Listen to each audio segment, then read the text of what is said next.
And we're back. After yesterday's feature race, the top 8 drivers have been reversed on the grid, setting up some exciting action as we launch into today's event, the sprint race.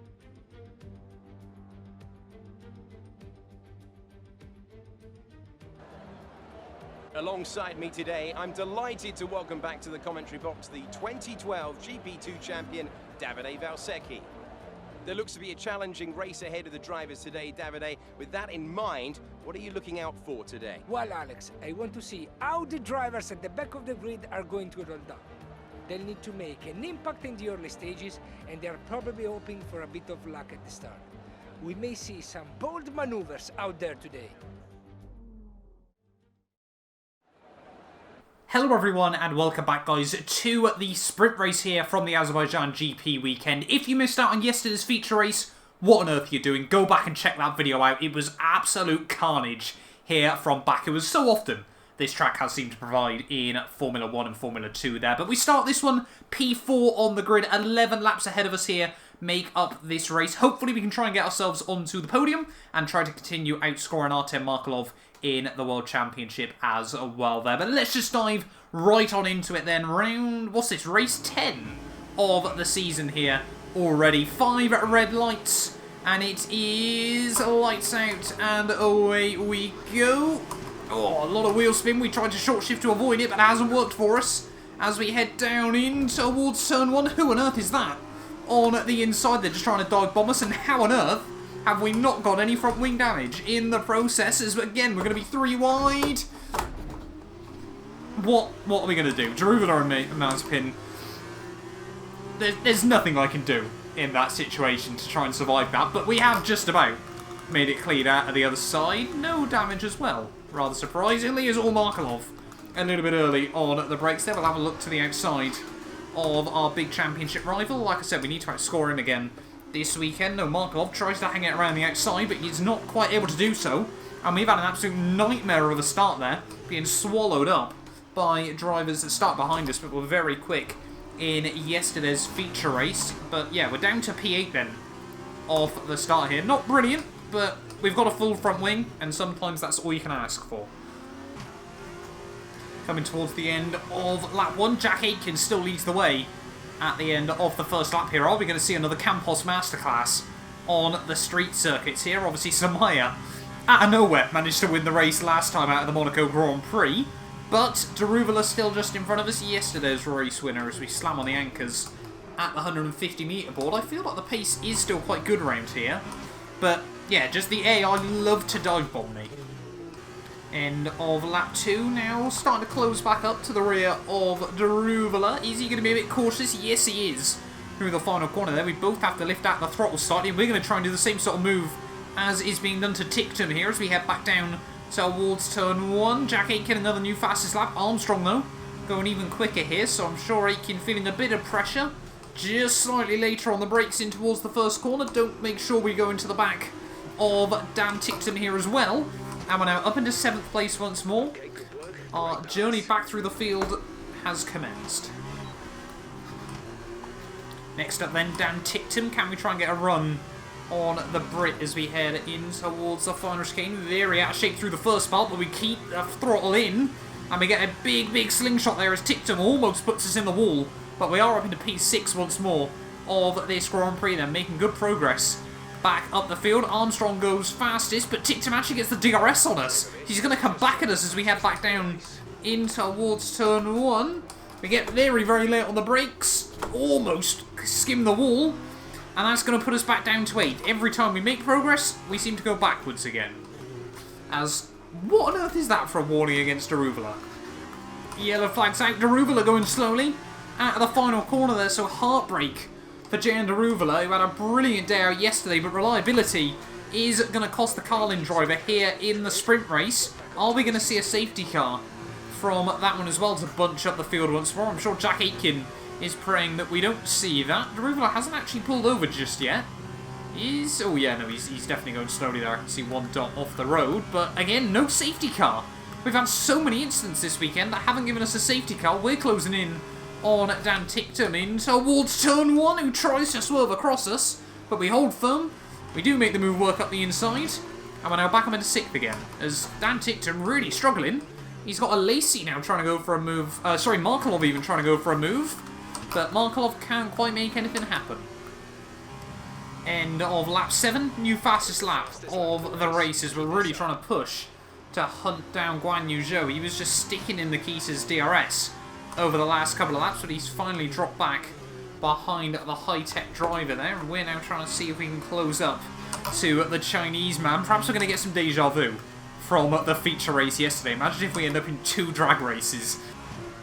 2 laps to go here in Azerbaijan, and it seems like everyone down from 2nd to 6th is really starting to bunch up towards the end of this Grand Prix. We pulled a big gap away from Ticktum there, as Sato just inside the top 8 now. No idea what's happened to Markelov down in 10th place, but you can see they're going side by side up the road as we head down in towards turn 1, so maybe there's a chance still, and even if things get a bit crazy, a podium in this race, as that's Drugovic and Armstrong going side by side through the first couple of corners. I think Drugovic has pulled off the move. Looks like Nikita's going to try and go for something as well as they head down in towards turn 3 here. It's allowing all of us to bunch up a bit. Drugovic having to go defensive. I just see up the road as well there, but this is all getting very, very congested with a lap and a half to go here from the Azerbaijan GP weekend.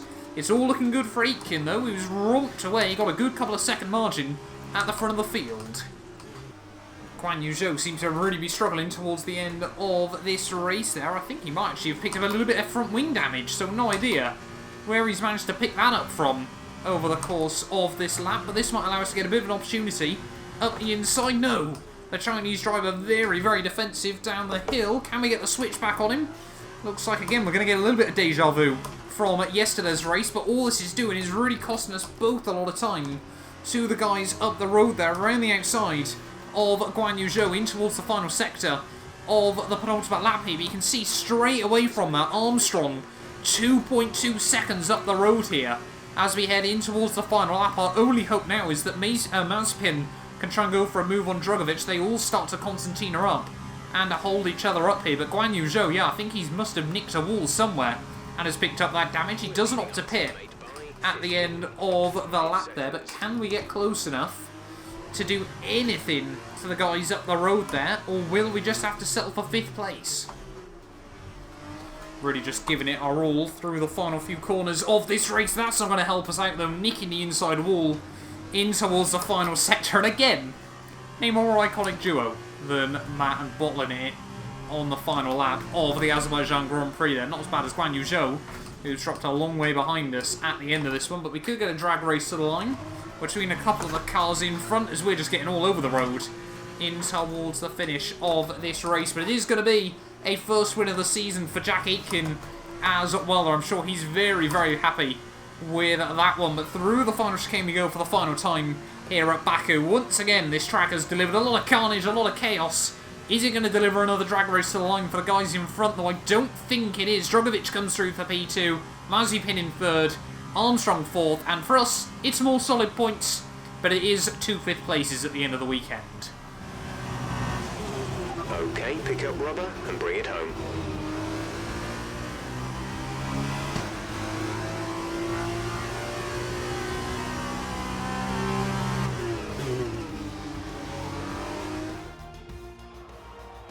Brilliant stuff from Campos today. What a superb victory.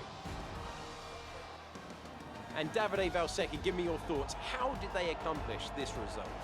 The difference was in the strategy. Credit to the driver for sure, but races like this really drive home how much of a team sport this is. They did a lot of work on the pit wall to really make the most of each stint and to make the best use of these tires. But that said, all of that would have been for nothing without a talented hand on the wheel. I can see them on their way out to the podium now. Campos have come a really long way in this sport, and what a special race this was to see them earn the top spot.